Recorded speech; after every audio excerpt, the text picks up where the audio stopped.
사랑합니다. 축복합니다. 참 덥죠. 예. 오늘 36도까지 올라간다고 막 그러는데 온도가 36도까지 올라가면 길거리는 뭐 한 40도가 될 것 같습니다. 한 주 동안 더위에 고생하셨고 또 지난 밤도 아마 더워서 잠을 못 이뤘을 것 같습니다. 저희 아내도 아침 일찍 일어나더라고요. 더워갖고 못 자겠다고. 여러분도 그러시지 않았을까 생각됩니다. 한 주 동안 더위에 지친 우리 자신을 좀 한번 격려하면 좋겠습니다. 이렇게 자신을 좀 토닥여 주면서 더위에 수고했다. 더위에 수고했다. 추워도 사실은 어려운데 더워도 참 힘듭니다. 지금 에어컨이 있는데요. 제 방에도 에어컨이 있긴 합니다. 우양실에도 있는데 에어컨을 틀고 이제 선풍기도 트는데 에어컨을 틀면 춥고 에어컨을 끄면 덥습니다. 틀기도 그렇고 끄기도 그렇고 해서 그러니까 자리에서 앉았다 일어났다 잠깐 틀었다가 또 껐다가 선풍기도 회전으로 돌렸다가 그냥 고정을 시켰다가 계속 그러면서 있습니다. 아마 여러분들도 비슷하지 않을까 싶습니다. 지난주에 이 더위 속에서도 우리 청소년부가 수련회를 다녀왔습니다. 지난주 저희가 세대가 함께하는 예배로 드리면서 세대가 함께하는 예배 겸 청소년부 수련회의 개회 예배로 드렸죠. 그래서 수련회의 주제가 샬롬이어서 첫 번째 개회 예배의 제목을 말씀을 준비하면서 제가 엔샬롬 시대를 사는 법, 그러니까 엔샬롬 시대, 샬롬이 없는 평안이 없는 시대를 살죠. 아까 장로님 기도에도 나왔지만 이렇게 칼부림이 있었던 뭐 신림동에서 또 서현역에서 그리고 제가 이제 찾다 보니까 대전에 있는 어느 고등학교에서도 한 외부인이 들어와서 선생님들에게 칼부림을 했더라고요. 물론 묻지만은 아닙니다. 관계가 있었던 분을 대상으로 타겟으로 하긴 한 거지만 학교에 들어와서 학교 안에 선생님들 그랬다라는 것 자체가 굉장히 놀라운 일인 겁니다. 그러니까 생각해 보면 그러한 일이 이렇게 멀리서 있는 일이 아닌 거예요. 뭐 지진, 전쟁 이건 좀 멀리 있는 일 같았지만 지금 기사로 알려지는 거, 학교 선생님들이 그렇게 힘들게 어렵게 아이들 지도하지만 또 그렇게 운명을 달리하는 이런 이야기들이 가까이에서 있는 일들이고 그런 얘기들, 그런 소식이 우리의 마음을 이렇게 뒤흔들 수밖에 없습니다. 우리가 그런 시대를 살아가고 있는 거죠. 우리가 살고 있는 시대가 그런 겁니다. 사랑하는 성도 여러분, 평안이 없고 평화가 없는 이 시대 어떻게 우리는 살아가야만 하는가? 뭐 뾰족한 방법이 뭐가 있겠습니까? 우리만 어떻게 특별하게 잘 사는 방법이 있는 건 아닐 겁니다. 하지만 우리에게는 그러한 시대 가운데 비빌 언덕이 있다는 겁니다. 하나님이 우리의 비빌 언덕이 되어주시고 하나님이 우리가 버틸 수 있는 우리의 기둥이 되어주시는 줄 믿습니다. 그래서 그 힘들지만 어렵지만 그 하나님 앞에 나와서 예배하고 그 하나님 앞에 나와서 하나님을 찾고 부르짖고 하나님을 붙잡고 그렇게 살아가는 것, 그게 어쩌면 이 샬롬이 없는 이 시대, 평안이 없는 이 시대를 살아가면서 버티면서 살아갈 수 있는 우리에게 주어진 은혜이고 특권이고 축복인 줄 믿습니다. 그러한 은혜와 그러한 복이 여러분에게 있기를 주님의 이름으로 축원드립니다. 오늘은 다시 레위기 말씀으로 돌아와서 23장에 있는 마지막 세 가지 절기, 나팔절과 그리고 속죄일과 그리고 초막절, 이 세 가지 절기에 대해서 좀 살펴보려고 합니다. 벌써 이제 두 번에 걸쳐서 절기를 살펴봤는데 아무래도 절기를 세 가지를 이야기하려다 보니까 좀 약간 이제 좀 딱딱하고 좀 설명이 좀 많이 있을 겁니다. 그래서 좀 원래 제 설교가 좀 그렇게 재미있는 설교는 아니지만 그래도 오늘 또 이제 그와 비슷하니까 좀 주목해서 잘 들어주시고 그리고 잘 따라와 주시면 고맙겠습니다. 먼저 레위기 23장 24절 말씀을 좀 같이 읽어보겠습니다. 오늘 본문 위에 있는 24절 말씀 같이 한번 읽겠습니다. 시작. 이스라엘 자손에게 말하여 이르라. 일곱째 달 곧 그 달 첫날은 너희에게 쉬는 날이 될지니. 이게 나팔절에 대한 이야기입니다. 유대력으로 7월 1일 날 나팔을 불어서 그날은 쉬는 날 절기를 삼아라 라고 되어 있습니다. 우리의 달력과 유대의 달력이 다르다고 말씀드렸죠. 그리고 새해를 이렇게 카운트하는 것도 다릅니다. 유대인들은 이 7월을 새해의 시작으로 삼습니다. 그래서 이날은 새해 첫날과 같은 의미입니다. 그리고 이 7월 달에는 특히 여러 가지 절기들이 많이 있습니다. 1일은 나팔절이죠. 그리고 10일은 속죄일입니다. 그리고 15일부터 22일까지는 초막절이라는 절기. 이 절기가 다 이 7월에 모여 있습니다. 생각해 보십시오. 나팔절 하루, 속죄일 하루, 그리고 초막절은요 8일입니다. 8일. 15일부터 22일까지. 그러면 10일, 여기에다가 안식일이 또 있겠죠. 겹쳐지는 날도 있을 것이고 겹쳐지지 않는 안식일 한 이틀 정도가 있을 수 있는데, 그러면 한 달에 12일이 성회로 지키는, 절기로 지키는 날이 됩니다.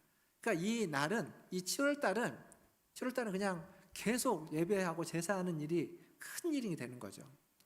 마치 우리랑 다른 때이긴 하지만 7월, 8월이 되면 교회에 여름 사역이 계속 이어지는 것 같습니다. 생각해 보십시오. 청년부가 수련회를 갔다 왔습니다. 그리고 한 주 지난 다음에 그 다음에 우리 청소년부가 또 수련회를 갔다 왔습니다. 이번 주 지나고 다음 주 이제 또 금토일에는 우리 어린이 부서가 또 수련회를 합니다. 그러니까 계속 이어지는 거예요. 이것과 이 유대인의 7월이 되게 비슷합니다. 어쨌거나 이 나팔절, 새해 첫날이면서 7월의 첫날 나팔, 양강나팔, 뿔나팔을 불면서 절기를 지키라고 하는 거죠.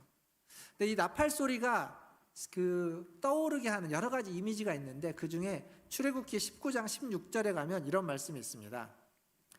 출애굽할 때 광야에서 있었던 이야기인데요. 같이 한번 읽어보겠습니다. 16절입니다. 시작. 셋째 날 아침에 우레와 번개와 빽빽한 구름이 산 위에 있고 나팔 소리가 매우 크게 들리니 진중에 있는 모든 백성이 다 떨더라. 그러니까 지금 시내산 아래에서 하나님이 임재해 있는 산을 보는 겁니다. 모세가 저 위에 올라가서 여기서 율법을 받아오죠. 십계명을 받아옵니다만, 그러니까 이 나팔절에 울려 퍼지는 나팔 소리는 이렇게 하나님이 산 위에 임재해 있는, 하나님의 임재를 떠오르게 하는 그러한 소리가 되는 겁니다. 결국 이 나팔은 하나님의 임재를 기억하라라고 하는 메시지이기도 하는 거죠. 민수기 10장에 가면 나팔을 불 때를 언급하고 있습니다. 언제 나팔을 부냐면 백성들을 모을 때, 백성들을 소집할 때 나팔을 불고, 백성들 중에 지도자를, 천부장들을 따로 모을 때 또 나팔을 불기도 합니다. 그리고 지금 광야에서 이스라엘이 있는데 광야에서 행진할 때, 멈출 때가 아니라 행진할 때, 행진을 출발할 때 나팔을 불어서 모두가 다 함께 행진하도록 합니다. 그리고 대적과 나가서 싸울 때, 전쟁을 할 때 나팔을 붑니다. 그리고 절기 때 나팔을 분다. 이게 이제 민수기 10장에 나오는 나팔을 부는 경우, 불 때가 쭉 나열되어 있습니다. 그 중에 이제 오늘이 절기 때인 거죠. 여기서 생각해 보면, 나팔을 불 때를 생각해 보면 행진할 때, 그리고 전쟁할 때 나팔을 부는 건, 이 나팔 소리는 하나님께 좀 들려지는 소리와 같습니다. 그럼 전쟁할 때 나팔을 왜 불까요? 싸우러 나가자 이거이기도 하지만 나팔을 불어서 하나님께 도움을 요청하는 겁니다. 하나님, 우리가 전쟁을 나가는데, 하나님의 백성이 전쟁을 나가는데 우리를 도와주십시오. 이 나팔 소리를 듣고 하나님의 백성에게 하나님의 힘을 주셔서 전쟁에서 이길 수 있게 해주십시오라고 하나님께 들려지는 나팔 소리와 같은 개념일 겁니다. 반면 백성을 모으고 또 천부장들을, 지도자들을 모으고 절기 때 나팔을 부는 건 그 나팔 소리를 통해서 백성들에게 들려지고 그 나팔 소리를 듣고 하나님을 기억하게 하는 겁니다. 그러니까 결국 하나님께 들려지든 백성이 듣든 이 나팔 소리 자체는 하나님과 백성, 하나님과 이스라엘 사이에서 결국 서로를 기억하고 서로에게 의지하고 서로에게 고백하는 나팔의 소리라고 할 수 있습니다. 하나님께 우리를 기억해 달라고, 하나님께 우리에게 도움을 달라고 하는 요청의, 기도의 나팔 소리이고, 동시에 하나님으로부터 받은 은혜를 기억하는 그래서 그 하나님께 감사하기 위해서 모이고 절기로서 성회로 모이는 나팔 소리이기 때문에 그렇습니다. 그리고 제가 앞부분에 그런 말씀을 드렸죠. 7월 달이 유대인의 새해라고. 그러니까 새해 첫날 나팔 소리를 통해서 성회로 모이는 겁니다. 그러니까 모든 것의 처음, 모든 것의 시작을 나팔, 기도로서 시작하는 것이다 라고 말할 수 있습니다. 지금은 우리가 나팔절이라는 절기를 우리는 지키지 않습니다. 하지만 그 나팔절이 가지고 있는 그 의미를 우리의 신앙생활하는 패턴 속에 보면 찾아볼 수 있습니다. 어디에서 찾아볼 수 있냐면 송구영신 예배. 송구영신 예배에 저희 성도님들 한 50여 명 이렇게 항상 5, 60명쯤 오시는 것 같은데, 송구영신 예배는 그 묵은 해를 보내고 새해를 맞이하는 예배죠. 그러니까 새해 첫날 첫 시간을 하나님 앞에서 드리는 겁니다. 그러니까 지나간 해의 마지막 시간도 하나님께 감사하면서 보내지만 새해 첫날 첫 시간을 하나님을 예배하고 하나님께 기도하고 또 하나님의 은혜를 구하면서 시작하는 거죠. 이 나팔절에서 나팔을 부르면서 새해 첫날을 하나님 앞에 절기로 드리는 것과 같은 어떤 의미를 우리의 신앙생활 패턴에서도 우리가 따르고 있다는 겁니다. 그러니까 하나님이 우리의 주인이시기에 지금까지 하나님이 지키시고 보호하신 것에 대한 감사이기도 하지만 또 새롭게 시작하는 한 해를 하나님 우리의 주인이시기에 그 주인으로서 우리를 인도해 주시고 이끌어 주시고 보호해 주시고 함께 해 주시기를 구하는 그러한 날, 그러한 소리, 그러한 간구, 그게 바로 이 나팔절의 의미이고 우리도 그렇게 지내가고 있습니다. 오늘은 8월의 첫 주입니다. 첫 주. 첫날은 아니지만 첫 주이죠. 그러니까 매달 첫 주가 있습니다. 그리고 사실 우리는 이 주일을 통해서 어쩌면 지금까지 하나님 우리에게 주신 은혜에 대해서, 주신 복에 대해서 감사하는 시간으로 삼고 또 새롭게 시작하는 한 주를 하나님과 함께하기 위해서 하나님의 도우심을 구하는 날로 이 주일 예배를 드립니다. 그러니까 작게 보면 주일 예배 안에도 나팔절의 의미가 다 담겨져 있습니다. 기억하실지 모르겠지만 23장 시작하면서 첫 번째 안식일에 대한 이야기를 하면서 안식일 안에 모든 절기의 의미들이 다 담겨져 있다, 그렇게 말씀드렸습니다. 그리고 지금 그 안식일은 우리가 주일로서 그 의미를 이어서 가고 있습니다. 즉 주일날 이 예배, 주일 예배 안에는 모든 절기들의 의미들이 다 녹아져 있다라고 말할 수 있습니다. 어쨌거나 모쪼록 8월의 첫 주 함께 주일 예배를 드리면서 하나님이 우리를 지키시고 보호해 주셨던 것에 대한 감사로 예배를 하시고, 그리고 하나님이 또 한 주간 앞으로 우리의 삶에도 하나님 우리를 지키시고 우리의 주인으로서 우리를 이끄시고 인도해 주실 것들을 소망하면서 이 예배 가운데 나아가시는 그러한 간절한 마음으로 예배에 참여하시는, 그리고 그러한 은혜를 사모하시는 우리 성도님들 다 되시기를 주님의 이름으로 축원드립니다. 두 번째로 속죄일입니다. 7월 10일 속죄일. 이 속죄일은 이스라엘의 한 날로서는 다른 절기들보다 더 중요한 날이라고도 할 수 있습니다. 사실 이스라엘의 유대인의 3대 절기는 유월절과 칠칠절, 그 우리가 오순절이라고도 하는 칠칠절, 그리고 초막절입니다. 이게 3대 절기인데 속죄일은 3대 절기에 속하지 않지만 속죄일은 대속죄일이라고 하면서 이스라엘 모든 자들이 함께 모여서 그날을 지킵니다. 그리고 그날은 레위기 16장에 가면 우리가 이미 이제 보았지만 따로 한 장을 할애해서 속죄일과 관련된 규례들을 하나님 말씀해 주시고 있습니다. 근데 레위기 16장의 속죄일 규례는 주로 제사장, 대제사장이 속죄일을 어떻게 이렇게 꾸려야 되는지, 어떻게 집례해야 되는지를 이야기하고 있고, 그리고 오늘 우리가 보는 23장에 나오는 속죄일에 대한 말씀은 제사장이 아니라 평민인 하나님의 백성이 이 속죄일에 어떤 자세와 태도를 취해야만 하는지 우리의 태도와 자세에 대해서 이야기해주고 있습니다. 자, 그러면 어떤 태도와 자세를 말해주고 있느냐? 23장 27절, 오늘 우리가 봤던 말씀 위에 있는 레위기 23장 27절 말씀을 한번 같이 화면을 보고 읽어보도록 하겠습니다. 같이 읽겠습니다.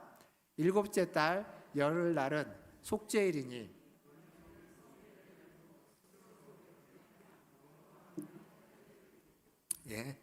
여기 보면 뭐라고 되어 있냐면 스스로 괴롭게 하라라고 되어 있습니다. 스스로 괴롭게 하며.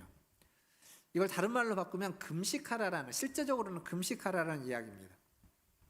근데 지금 속죄일에는 지난 1년 동안 묵혀져 있었던, 물론 우리가 우리의 범죄함을 가지고 하나님 앞에 나와서 속죄 제사를 드리고 속건 제사를 드리고 이런 번제를 드리면서 그 죄 사함을 구하는 시간들이 있었지만, 그럼에도 불구하고 1년 동안 묵혀 있었던 우리의 죄악을 하나님 앞에 와서 개인의 죄악뿐만 아니라 이스라엘 전체 온 백성의 죄악을 하나님 앞에 아뢰고 또 하나님으로부터 용서를 받는, 사함을 받는 날입니다. 근데 그 하나님 앞에 죄 사함을 받는 데 있어서 우리가 할 수 있는 일은 사실 아무것도 없습니다.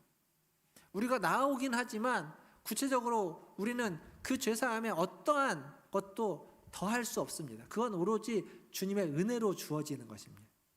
주님이 은혜로 우리의 죄를 사하여 주시는 것이고, 굳이 그 안에 그 은혜를 베풀기 위한 하나의 조건이 있다면 대속죄일에 대제사장을 통해서 제사를 드리는, 속죄 제사를 드리는 의식들이 있는 거죠. 피를 뿌리고 피를 바르고 하는 이러한 의식들을 통해서 죄 사함의 것들을 경험하게 하는 겁니다. 그런데 아무것도 우리가 할 바가 없지만 지금 23장에 나오는 레위기 23장에서는 27절뿐만 아니라 29절 그리고 32절에 걸쳐서 3번이나 반복적으로 무엇을 이야기하냐면 스스로 괴롭게 하라라고 이야기합니다. 그리고 이것은 23장만 있지 않습니다. 16장에 가도 사실은 나옵니다. 16장에도 2번이나 백성들을 향해서 스스로 괴롭게 하라라고 있습니다. 이게 무슨 의미냐? 왜 괴롭게 하라라고 하는 거냐면, 죄사함은 하나님의 은혜입니다. 은혜라는 말은 우리가 거기에 더할 게 아무것도 없다는 거예요. 근데 이건 또 어떤 의미가 있냐면, 우리가 거기에다가 무엇을 더해도 우리가 가지고 있는 것, 우리가 더할 수 있는 것, 우리의 그 어떤 것으로도 그 죄사함은 얻을 수 없는 거라는 겁니다. 그것보다 더 가치 있고 더 크고 더 중요한 것이기에 하나님이 은혜로 주어지는 것 외에는 얻을 수 있는 방법이 우리에게는 없기 때문에 그게 은혜인 겁니다. 그러니까 내가 가지고 있는 것으로는 얻어낼 수 없는 거예요. 그런데 은혜가 다른 말로 바꾸면 공짜인 거죠. 그냥 내가 아무런 대가로 지불하지 않고 얻는 거다 보니까 우리가 그것을 그렇게 귀하게 여기지 못하는 겁니다. 은혜로 주어진 것을 정말 귀하다고 여기지 못하고 가볍게 취급할 수 있는 겁니다. 여러분, 은혜가 구원으로 말미암아 구원이 은혜로 말미암아 주어지는 것인데, 그 말은 내가 이제 구원받았으니까 무엇이든지 해도 된다, 구원받았으니까 아무렇게나 살아도 된다라고 하는 증표가 아닙니다. 내가 구원받았다, 은혜로 구원받았다는 건 그 은혜에 합당하게 살아야만 한다라는 그러한 의무를 우리에게 주어지고 있는 겁니다. 은혜가 은혜되게 해야지 은혜를 물거품 되게 만들어서는 안 된다는 겁니다. 그래서 지금 이 얘기를 하고 있는 겁니다. 스스로를 괴롭게 하라는 것, 금식하라는 것은 은혜를 받는 자로, 은혜를 받은 자로 그에 합당한 마음과 태도를 가져야만 한다는 겁니다. 우리는 살면서 죄를 안 짓고 살 수는 없습니다. 믿는 자든 믿지 않는 자든 실수하고 잘못하고 죄를 짓습니다. 그런데 믿는 자와 믿지 않는 자의 차이는 어디에서 있을까요? 죄를 짓고 나서 그 죄를 짓고도 뻔뻔하고 당당하다면 그건 믿는 자의 태도가 아닙니다. 믿는 자는 죄를 지을 수밖에 없지만 실수로 해서든 아니면 어쩔 수 없는 상황이어서든 범죄했을 때 그 범죄함에 대하여 그걸 깨달았을 때 하나님 앞에 와서 세리처럼 가슴을 치며 내가 죄인입니다 라고 고개 숙일 줄 아는 사람, 무릎 꿇을 줄 아는 사람, 부끄러워할 줄 아는 사람, 그게 믿는 자입니다. 죄를 짓고도 전혀 부끄러워할 줄 모르고 고개 숙일 줄 모르고 죄인임을 인정하지 않는 그런 사람, 그런 사람은 믿는 자라고 할 수 없습니다. 구원을 받았다면, 하나님 앞에 은혜를 받았다면, 죄사함을 받았다면 그 근본적인 죄, 근원적인 죄, 내가 어찌할 수 없는 그 문제를 해결을 받았다면 그에 합당한 태도와 자세를 갖는 것이 우리에게는 필요한 것입니다. 구원을 받았기에, 은혜를 받았기에 더 하나님의 뜻을 구하고 더 하나님을 찾고 더 하나님을 하나님과 함께 동행하기 위해서 애쓰고 노력하는 자세, 하나님이 원하시는 삶을 살기 위해서 기도하고 찾아가는 자세. 물론 나의 꿈이 있고 나의 비전이 있고 내가 하고 싶은 게 있습니다.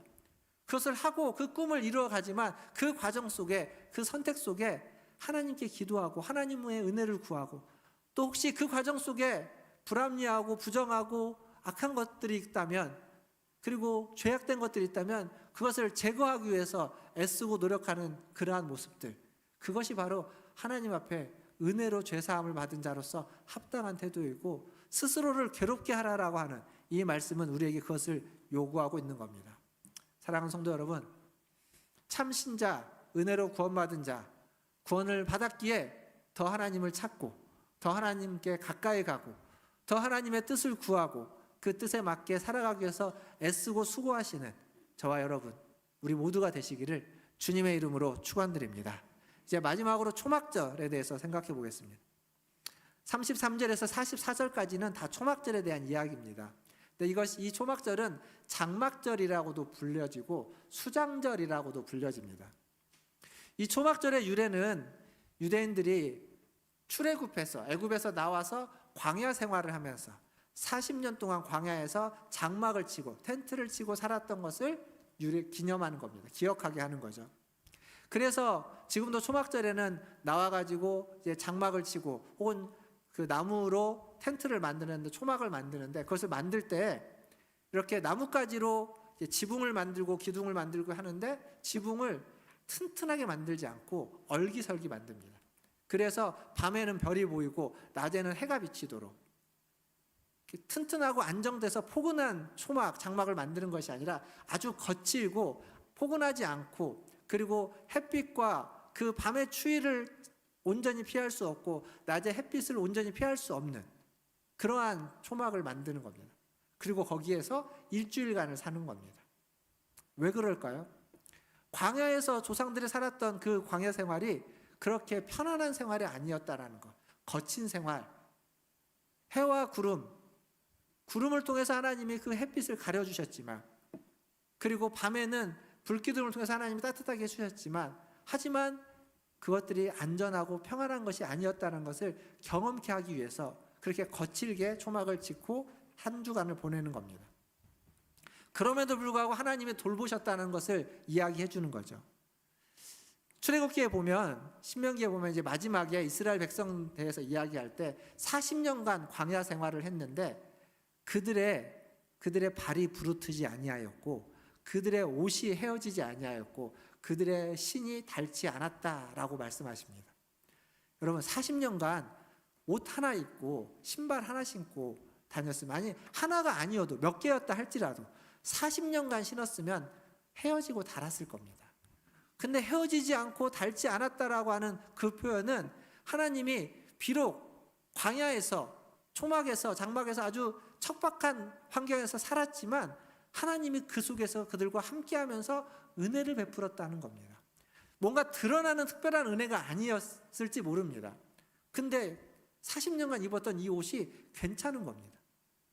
그 여러 번 빨고 그 수년이 지났는데도 여전히 멀쩡하게 입고 신을 수 있다라는 것, 뭐 그거 갖고 생색낼 만한 은혜는 아닐지라도 아는 거죠. 그게 은혜라는 걸. 물론 모르고 넘어가는 사람도 있을 겁니다. 그냥 무딘 사람들은 뭐 그냥 당연하지, 뭐 내 옷도 안 그러고 남의 옷도 안 그러니까 똑같으니까 무딘 사람은 넘어갈 수 있겠지만, 무디지 않은 예민한 사람은 그게 얼마나 놀라운 은혜인지를 아는 겁니다. 우리 중에도 그러한 사람들이 있습니다. 예민해서 은혜를 아는 사람이 있고 좀 무뎌서 은혜를 잘 모르는 분들도 있습니다. 그렇다고 은혜가 없는 게 아닌 겁니다. 무뎌도 하나님의 은혜를 베풀어 주시고 예민한 분들에게도 하나님이 같은 은혜를 베풀어 주십니다. 어쨌거나 이렇게 초막절은 이러한 의미가 있습니다. 근데 이걸 통해서 또 초막절을 통해서 하나님이 우리에게 가르치고자 하는 것이 더 있습니다. 뭘까요? 생각해 보시면 이스라엘이 애굽에서 나와서 광야에서 40년을 살기는 했지만 그 광야는 그들의 최종 목적지가 아닙니다. 어디가 최종 목적지죠? 가나안 땅. 가나안 땅이 최종 목적지입니다. 빠르면 몇 달 안에도 들어갈 수 있었겠지만 그들이 그러지 못하고 40년을 광야에서 임시로 살아야만 했습니다. 헤매였던 거죠. 그러니까 이 초막절은 그것을 기억하게 하면서 뭘 이야기하냐면 지금 이 땅에서 우리가 살고 있는 이 삶이 우리의 최종 목적지가 아니라는 겁니다. 이 땅에서 이 삶은 영원 무궁한 우리가 누려야만 하는 삶의 종착지가 아니라는 겁니다. 잠시 잠깐 우리는 여기서 살고 있다는 겁니다. 이 땅에서의 삶은 우리가 무엇을 얻든 어떤 꿈을 가지고 무엇을 성취하든 내가 무엇인가 많은 것을 가지고 있든지 혹은 가지고 없든지 잠시 잠깐 머물다 하는 인생의 삶의 자락이라는 겁니다. 마지막 갈 곳, 하나님이 계신 곳, 하나님의 나라, 거기를 가기 위한 그곳에서 하나님을 만나기 위해서 잠시 머물렀다 가는 곳, 그게 이 땅에서 삶입니다. 그래서 우리가 하고 싶은 일도 하고 꿈도 이루고 내 어떤 비전도 성취해야만 하지만 그 모든 것들은 잠시 잠깐 하나님 우리에게 주신 은혜이고 꿈이고 비전입니다. 궁극적인 우리의 나아갈 곳은 우리의 본향, 우리가 왔던 곳, 하나님이 계신 그곳이다라는 사실을 알려주고 있습니다. 더불어서 잠시 잠깐 사는 곳이지만 잠시 잠깐 머물렀다 가는 곳이지만 그 잠시 잠깐 동안도 하나님이 우리와 함께 해주시면서 우리에게 입히시고 먹이시고 도우시고 은혜 베풀어 주고 있다라는 것을 말해주고 있는, 가르쳐주고 있는 절기, 그게 바로 초막절이라는 겁니다. 그러니까 정말 대단한 절기입니다. 그리고 아까 제가 수장절이라는 얘기를 했죠. 수장절. 우리가 오늘 읽었던 말씀 중에 몇 절이냐면 39절에 가보면 토지 소산을 다 거두기를 마친 뒤에 또 열흘부터 15일부터 22일까지 안식하면서 절기를 지키라고 하고 있습니다. 이걸 수장절이라고 합니다. 즉 이 수장절은 보리 추수가 끝나고 밀 추수가 끝나고 모든 추수가 끝난 것을 기억하고 기념하면서 하나님께 추수에 대한 감사하는 의미도 담겨져 있습니다. 그러니까 이 초막절에는요 굉장히 다양한 의미가 담겨져 있습니다. 하나님이 우리를 지키시고 보호해 주신다는 의미, 하나님이 은혜 베풀어 주셔서 옷도 헤어지지 않고 낡아지지 않고 그렇게 우리를 지키시고 먹이시고 입히신다는 개념, 그리고 우리가 나아갈 곳은 본향이다, 이곳이 잠시 잠깐 머물렀다 가는 곳이지 여기서 우리 영원히 있지 않다라고 하는 의미, 그리고 그럼에도 불구하고 우리를 입히시고 먹이시고 지키시고 보호하신다라는 은혜, 그리고 우리에게 베푸셔서 모든 추수, 그 풍성한 것들을 하나님 우리에게 주시다는 그에 대한 감사의 의미까지 이 초막절에 다 담겨져 있습니다. 사랑하는 성도 여러분, 우리의 인생은 이 초막절을 통해서 알 수 있는 건 우리는 나그네 인생이라는 겁니다. 천국을 가기 위한 하나님의 나라를 가는 그 순례의 여정에 있는 순례자들입니다. 나그네와 같은 자들입니다. 그럼에도 불구하고 하나님이 우리를 입히시고 먹이시고 하나님이 우리를 지키시고 보호해 주신다. 그것이 바로 오늘 이 초막절이 우리에게 주고 있는 메시지입니다. 그리고 그 메시지 그대로 하나님이 저와 여러분을, 우리 모두를 지키시고 보호하시며 입히시며 먹이시며 그리고 돌보아 주실 줄 믿습니다. 그러한 은혜가 우리 모두에게 있기를, 매일매일 그러한 은혜 가운데서 살아가시기를 주님의 이름으로 축원드립니다. 이제 말씀을 맺겠습니다. 아까 그런 말씀드렸죠. 이스라엘 유대인들의 3대 절기가 있다고. 세 절기.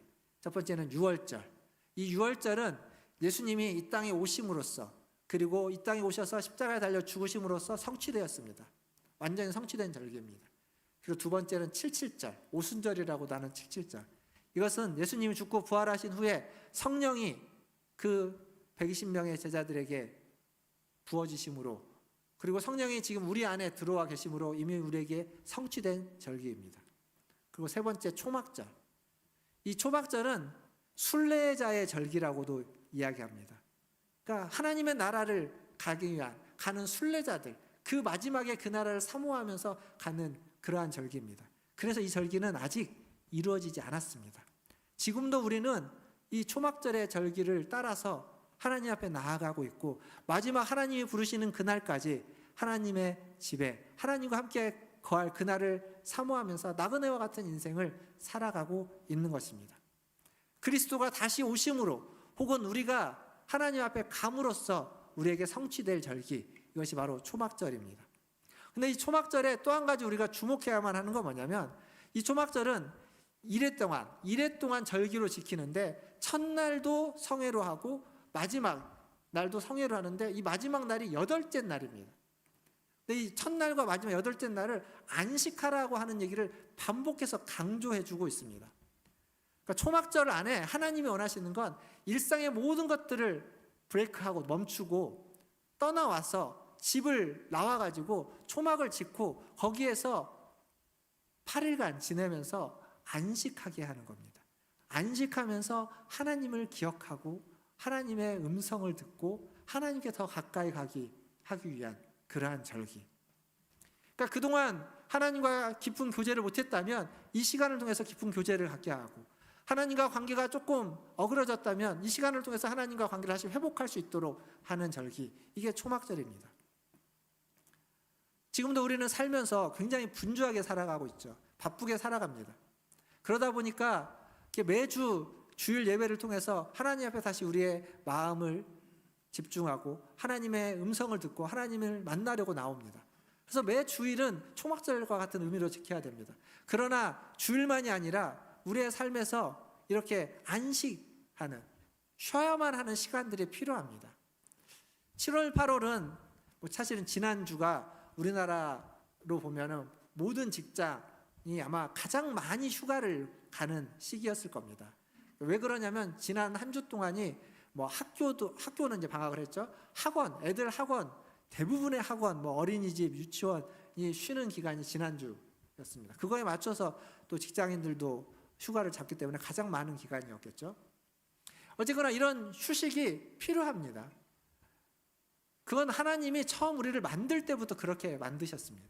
일주일에 하루 안식하라고 하는 건 하나님 우리에게 그것이 필요하기 때문에 두었고, 그리고 절기를 통해서 말해주는 건 그렇게 매주 하루씩을 쉬어야 되지만 1년을 놓고 보면 1년 안에 며칠은 그렇게 따로 일상을 떠나서 쉬어야만 하는 시간이 필요하다는 겁니다.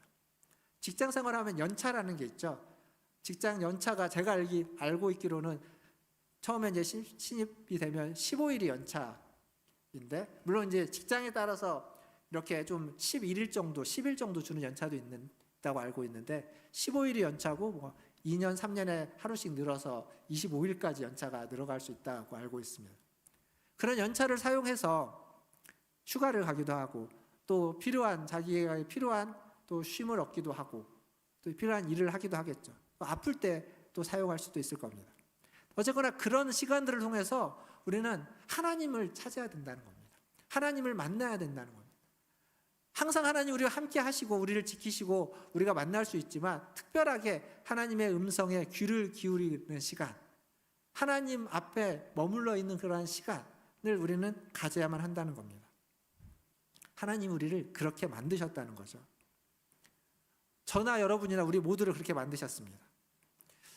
목사인 저에게도 마찬가지입니다.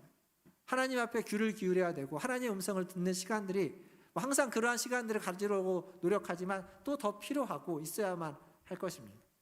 뿐만 아니라 제게 있어서 안식이라고 하면 어쩌면 이 주일에 앞에서 와서 설교하지 않고 또 사회를 하거나 어떤 다른 일로서 주일 예배를 섬기지 않고 여러분과 똑같은 모습으로 그냥 성도의 한 사람으로 앉아서 예배 드리는 것, 그게 어쩌면 저에게는 휴식이고 안식일 겁니다.